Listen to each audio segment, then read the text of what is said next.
पक्षी अपने पंखों को क्यों गिराना शुरू कर देते हैं? आप में से बहुत से लोग मेरे पास आते हैं कि उनके बर्ड्स ने एक एक करके फेदर्स को निकालना शुरू कर दिया है।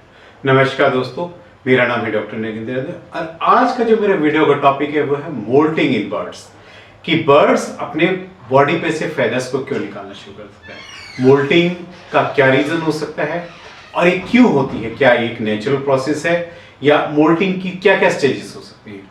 आप इस वीडियो को शुरू से लेकर लास्ट तक आप देखेंगे ताकि आपको उसकी प्रॉब्लम का पता चल सके कि आपका बर्ड्स जो फेदर्स गिरा रहा है वो किस कारण से गिरा रहा है।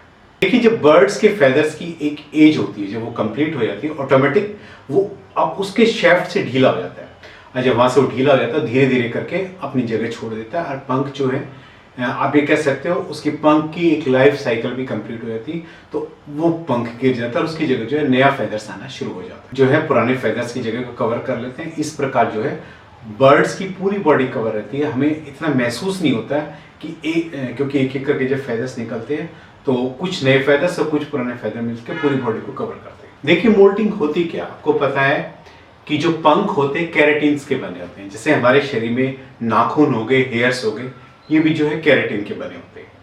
नॉर्मली आपने देखा होगा कि बर्ड्स अपनी बॉडी को पेड़ों की टहनियों पर या जमीन के अंदर रगड़ना शुरू कर देता है या मिट्टी के अंदर लौटना शुरू कर देता है। उसका रीजन ये होता है कि जब उसके फेदर्स की जो लाइफ स्पैन है, आप ये कह सकते हो, कंप्लीट हो चुका है, तो ऑटोमेटिक वो क्या है उसको रगड़ करके वहां से निकालने की कोशिश करता है कि उस फेदर्स की एज जो लाइफ स्पैन कंप्लीट हो गया, अब उसकी जगह जो है जब तक वो शेफ्ट में से वो ढीला नहीं होगा वो पंख निकलेगा नहीं और उसकी जगह नया पंख आएगा नहीं। पक्षी जब अपने फेदर्स गिराता है तो सबसे ज्यादा उन दिनों डेंजर क्या होता है कि पक्षी की लाइफ को खतरा होता है, क्योंकि उसके फेदर्स जब गिरते हैं और ऑटोमेटिक नए फेदर आने में जो है थोड़ा सा टाइम लगता है और उस टाइम जो पक्षी है थोड़ा उड़ नहीं पाता, तो दूसरे पक्षी उस टाइम उस पर या कोई दूसरा जानवर उस पर हमला कर सकता है। पक्षी के जब शरीर पर फेदर्स नहीं होते तो ऑटोमेटिक जो है पक्षी अपने शरीर का टेम्परेचर मेंटेन कई बार नहीं कर पाते हैं, या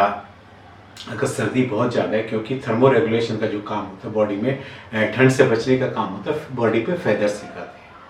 तो ऐसी कंडीशन में जब बॉडी पे फेदर्स कम होते हैं तो ऑटोमेटिक पक्षी को ठंड लगने की पॉसिबिलिटी बहुत ज़्यादा होती है। अब होता है मोल्टिंग कितने प्रकार की होती है, यानी जो फेदर्स गिरते हैं उसके भी टाइप्स होते हैं। आप ये मत मानिए कि एक नॉर्मल प्रोसीजर है, ये भी कुछ सीजनल होता है, कुछ आफ्टर ब्रीडिंग होता है।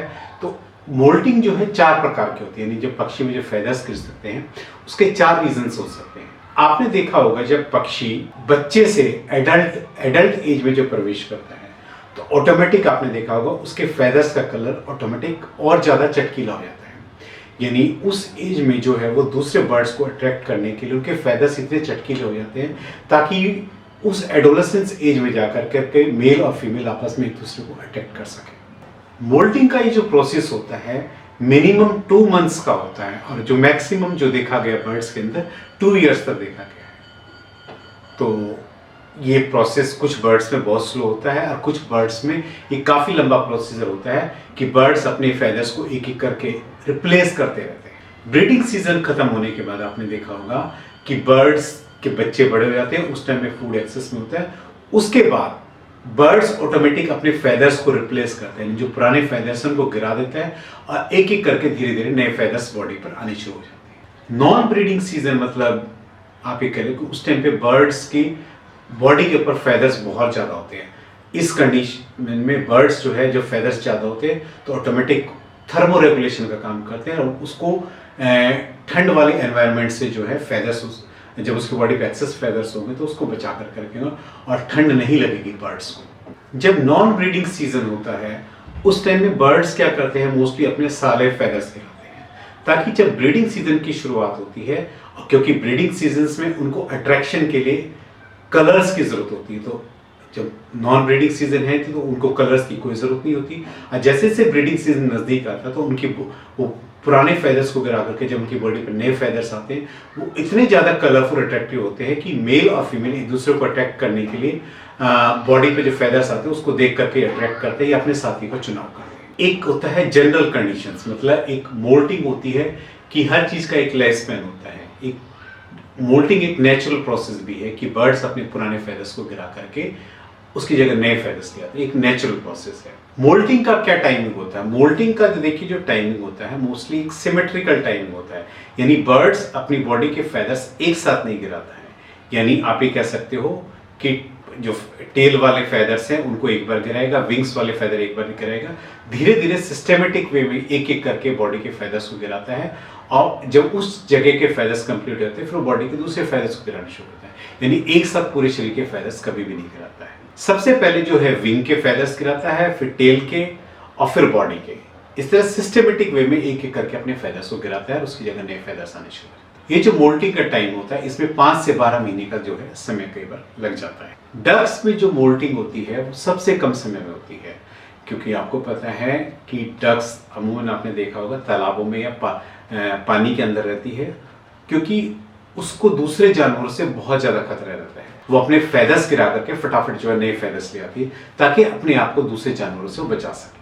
पैरट्स के केस में जो मोल्टिंग देखी गई है वो 2 साल तक भी देखी गई है, यानी सबसे जो लंबा प्रोसेस है मोल्टिंग का वो पैराकीट्स के अंदर देखा गया है। अक्सर जो बर्ड्स होते हैं ब्रीडिंग सीजन के बाद मोल्टिंग करते हैं और मोल्टिंग करने के बाद उनकी जो है एनर्जी रिक्वायरमेंट या कह सकते हैं न्यूट्रिशन की रिक्वायरमेंट जो काफ़ी बढ़ जाती है, इसलिए हमें उस दौरान उसके खाने पीने का जो है विशेष ध्यान रखना चाहिए, डाइट का। माइग्रेटरी बर्ड्स जितने भी होती हैं माइग्रेशन से पहले, यानी जब उनको जाना होता है उससे पहले ही अपनी जो है मोल्टिंग कर चुके होते हैं, अपने पुराने फेदर्स को गिरा करके नए ले आते हैं, ताकि जब उनका माइग्रेशन का समय आता है उस टाइम तक उनकी बॉडी पे जो पूरे फेदर्स आ चुके हैं और जब वो एक जगह से उड़ करके दूसरी जगह पे पलायन करते तो उस टाइम उनकी जो बॉडी के फेदर्स पूरे होंगे तो उनको माइग्रेशन में किसी भी प्रकार की दिक्कत नहीं है। आज मैंने आपको इस वीडियो के माध्यम से बताया है कि मोल्टिंग क्या होती है, क्या एक नेचुरल प्रोसेस है या किन किन कंडीशंस में बर्ड्स अपनी मोल्टिंग करते हैं। उम्मीद करता हूं कि आपको मेरा वीडियो पसंद आएगा। यदि आपको मेरा वीडियो पसंद है तो प्लीज़ मेरे चैनल को सब्सक्राइब कीजिए। धन्यवाद।